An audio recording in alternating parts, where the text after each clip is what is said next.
Good morning friends, कैसे हैं आप सब। आई होप आप सब अच्छे होंगे, खुश होंगे। Welcome to my new vlog. और सुबह के 8 बजने वाले 5 मिनट रह गई है और हम चल रहे हैं आज सुबह ऊपर छत पे, क्योंकि आज ऊपर का काम करेंगे पहले। और सबसे पहले तो जो छत है उसकी तराई भी करनी इनको, और फिर मुझे गेहूँ भी धोने कई दिन हो गए सोच रही थी, और मौसम ख़राब होने की वजह से तो धोए नहीं जा रहे थे। तो आज अच्छा निकल गया सूरज, तो आए तो थे पानी डालने के लिए, तो फिर कहने लगे मुझे कि सूरज निकल गया, अच्छा दिन हो गया और धो ले गेहूँ। तो मैंने सोचा चलो जब दिन अच्छा निकल गया, देखिए सूर्य देव भी निकल चुके हैं, और मैं कहा चलो गेहूँ धो लेते हैं। तो यहाँ लग गए हैं ये धोने के लिए गेहूँ, तो मैं भी इनकी हेल्प कराती हूँ। और यहाँ बस हम धोने लगे हैं गेहूँ, मैं भी और ये भी, और एक गट्टा उठा लाए हैं। और अब सर्दी में थोड़ा सा वो होता है, सुखाने की दिक्कत सी रहती है। सोच तो कई दिन से रहे थे, लेकिन वही मौसम खराब हो रहा था, इस वजह से नहीं धोए थे। तो आज अच्छा हो गया मौसम का, चलो धो लेते हैं। और यहाँ डाल लिए हैं टब में गेहूँ, तो फोल्डिंग बिछा लिया है। पहले मैं कह रही थी इनको, इनका उधर बिछा लेंगे, पानी निकल जाएगा अच्छे से। ये कहने लगे यहीं पे रहने दे, और यहाँ पे पास भी पड़ेगा और निचड़ भी जाएगा अच्छे से। तो यहाँ पे ही रख दिया, और मैं जो भी सामान चाहिए इस पे इसके लिए वो लिया ही, फोल्डिंग बिछा के उस पर बिछा दिया चद्दर, क्योंकि चद्दर के ऊपर ही डलेंगे गेहूँ, वरना तो ऐसे निकल जाएंगे। तो ये लगे हैं धोने के लिए। वैसे तो ज्यादातर गेहूं कन्हैया और ये दोनों मिलके धोते हैं, लेकिन आज कन्हैया नहीं है यहाँ पे, तो उसकी जगह मुझे ही हेल्प करनी पड़ेगी इनकी। धो तो लेते हैं, लेकिन थोड़ा सा यह एक दूसरे का सहारा हो जाता है, तो जैसा टब वगैरह उठाने में दिक्कत नहीं होती, वरना धोया तो एक से ही जाता है अच्छे से। दूसरा भले ही लग जाओ तो थोड़ी सी दिक्कत सी रहती है, मतलब इतना अच्छे से नहीं होता काम। अकेला आदमी इन कामों को आराम से कर लेता है। तो यहाँ बस ये धो रहे हैं, और मैं बाल्टी भर के डाल रही हूँ छत पे पानी तराई के लिए। मैं कहा चलो जब तक मैं जो काम इनका था इनके साथ करवा दिया, बाकी जो ऐसा मतलब फ्री थी मैं, तो बाल्टी भर के मैं डालती रही छत पे पानी, जिससे कि छत की साथ साथ तराई भी हो जाए, जितना पानी मतलब मुझे मिल रहा था एक्स्ट्रा। तो यहाँ थोड़ा थोड़ा करके 3 बार में धोए ये गेहूँ, और काफी खराब हो रहे थे, मतलब बहुत ज्यादा वो कचरा सा था इसमें, जो गेहूं के ऊपर का नहीं होता, वो क्या बोलते हैं उसे, पता नहीं, भूरली सी बोलते हैं कुछ ऐसा। तो वो थी बहुत ज्यादा, इनमें मिट्टी भी थी, तो धोने में काफी टाइम लगा। और जैसे भी कैसे साफ तो करना ही है, तो यहाँ धो रहे हैं दोनों मिलके।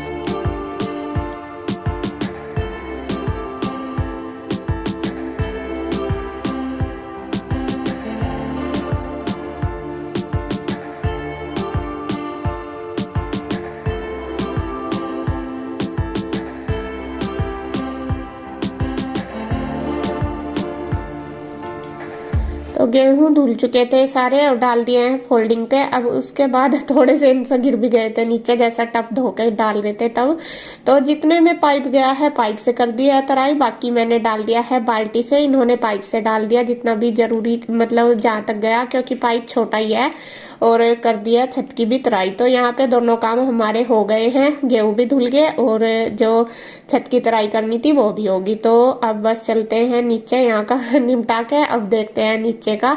और आज धूप अच्छी निकलेगी। कभी कभी ऐसा मौसम होता है हफ्ते में 1-2 बार, वरना तो आजकल मौसम खराब ही रहता है, थोड़ी बहुत ही धूप निकलती है।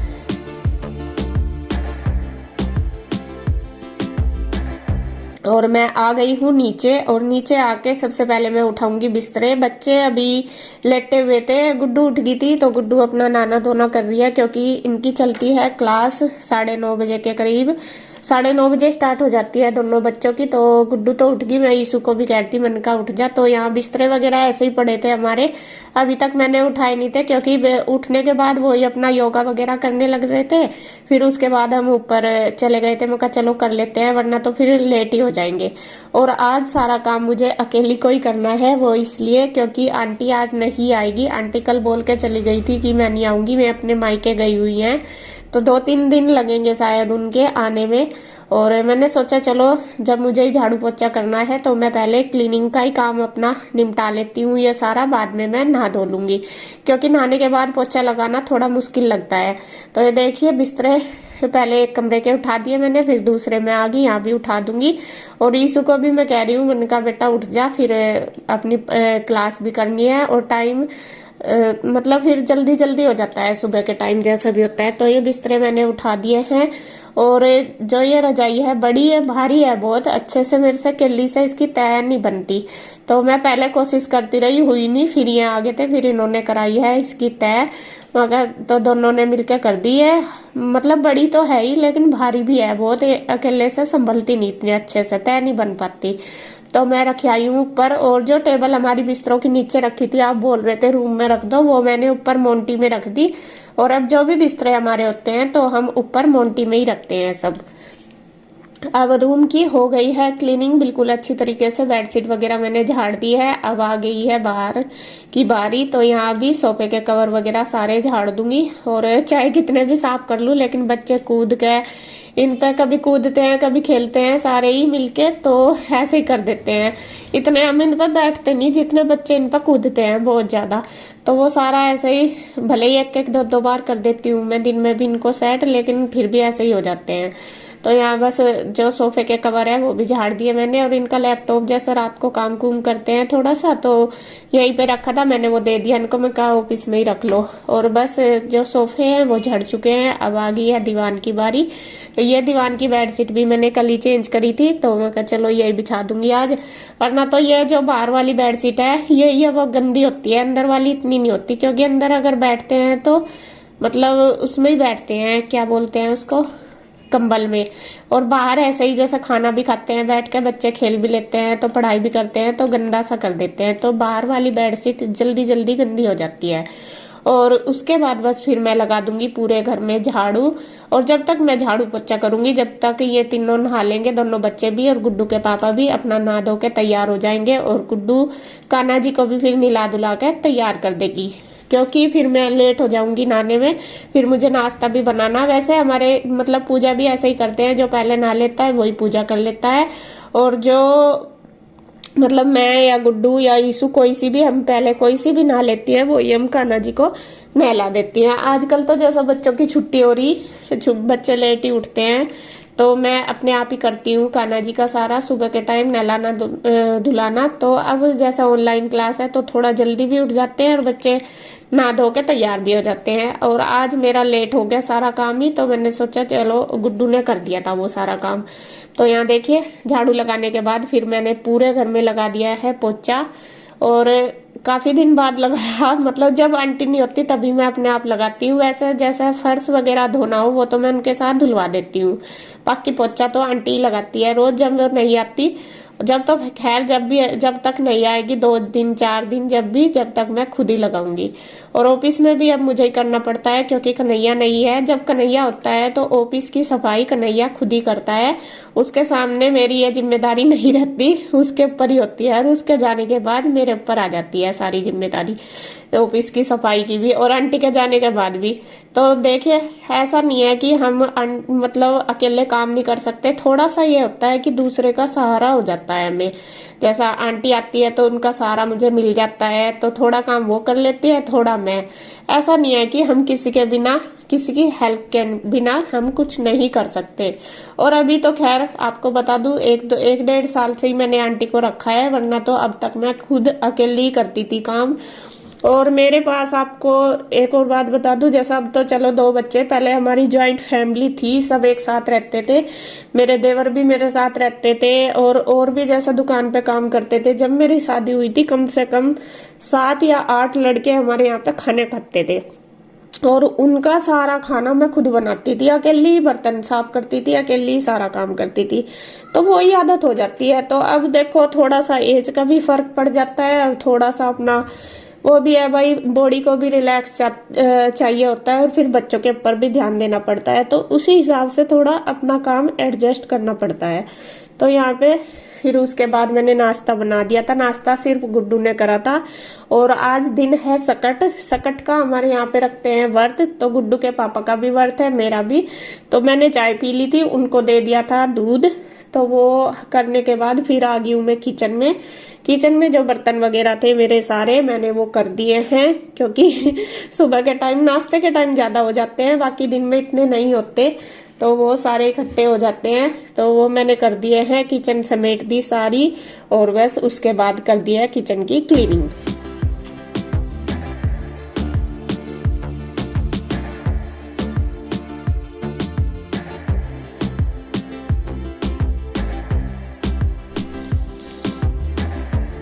तो सारा काम मेरा हो गया है नीचे का। अब फिर से आ गई हूँ मैं ऊपर छत पे। अब मैं फैलाऊंगी ये गेहूं। एक तो छत का जो पानी था वो भी सूख चुका है और जो गेहूं है उनका पानी भी अच्छे से निचड़ चुका है।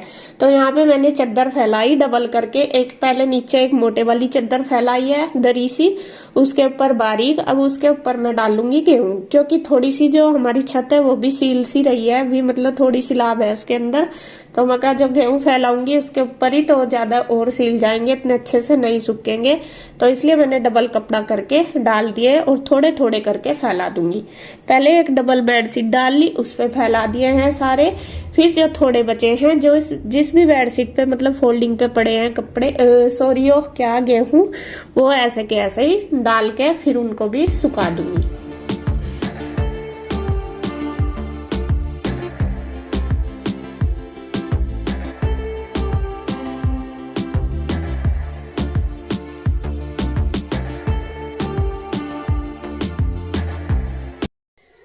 और आज हमारा है व्रत। आज सकट है हमारे यहाँ पे, सकट करते हैं। आपके यहाँ भी करते होंगे किसी किसी के। तो मैंने भी व्रत रखा हुआ और इसके पापा ने भी रखा हुआ, और आज ईशु का भी व्रत रख रखा। ईशु का हमने स्पेशल किस लिए रखा था व्रत, क्योंकि 2-3 दिन से ईशु के पेट में दिक्कत हो रही थी। वो कह रही थी कि मम्मा पेट में दर्द हो रहा। हमें लग रहा था जैसे एसिडिटी वगैरह बन रही है, क्योंकि 2-3 दिन से वो मतलब तला भुना खा रही थी, इस वजह से। तो इसके पापा कहने लगे कि तू भी आज व्रत रख ले। तो अभी तक दोपहर का टाइम हो गया, 1 बज गया लगभग, तो उसने व्रत रख रखा। तो अब वो कह रही है कि मम्मा मुझे भूख लग रही। तो यहाँ आज सिर्फ गुड्डू का व्रत नहीं है, बाकी हमारा तीनों का था है मतलब। और फिर मैंने बनाई है खिचड़ी, हल्का फुल्का इसलिए बनाया जिससे कि ईशु को भी नुकसान न दे, क्योंकि इसने अभी तक तो कुछ खाया नहीं। फ्रूट ही शायद अमरूद खाया था बस, और मतलब हल्का सा खाएगी तो उसका पेट ठीक रहेगा। और यहाँ खिचड़ी बना दी दोनों बहनों के लिए। और इसके पापा लेके आए हैं देखिए दही और दूध। आज दूध भी अभी आया, क्योंकि रात का बच रहा था तो सुबह हमने वो यूज कर लिया था। तो अभी दूध भी लिया है बच्चों के लिए। दही खिचड़ी के साथ खा लेंगे तो पेट ठीक रहेगा। और अपने लिए लाए हैं केले व्रत के लिए, मतलब मेरे और अपने लिए। हम व्रत में केले खाएंगे, चाय बनाऊंगी मैं हम दोनों के लिए। और कुछ ये लेके आए गाजर सब्जी के लिए। और मैंने इस बार इस सीजन में हलवा भी नहीं बनाया। और हलवा इसलिए नहीं बनाया क्योंकि मेरे पास चूल्हा नहीं है, और गाजर का जो हलवा बनाते हैं उसमें टाइम बहुत ज्यादा लगता है, इस वजह से। तो देखती हूँ कैसा करूँगा, इनका हलवा बनाऊंगी या क्या करूँगी। अभी तो रात ही सब्जी बनाई थी। सब्जी बच्चे खाते भी नहीं। जो सब्जी गाजर की बनाती हूँ, गोभी की बनाती हूँ, खाते नहीं बिल्कुल भी। दोनों ही बच्चे इतने खराब है मेरे, बहुत चटोरे हो रहे हैं दोनों ही। तो मैं बच्चों को खाना दे दूँ और अपने लिए चाय बना लूँ। भूख लग रही। और मेरी रीशु का भी आज व्रत है, मेरे बाबू का है। भूख लग रही है, मेरे बाबू को बना दी मैंने खिचड़ी आपके लिए, ठीक है। खिचड़ी और दही से पेट भी सही रहेगा आपका। 1-2 दिन हल्का फुल्का खाओ, ठीक है, और वैसे भी सही हो जाएगा।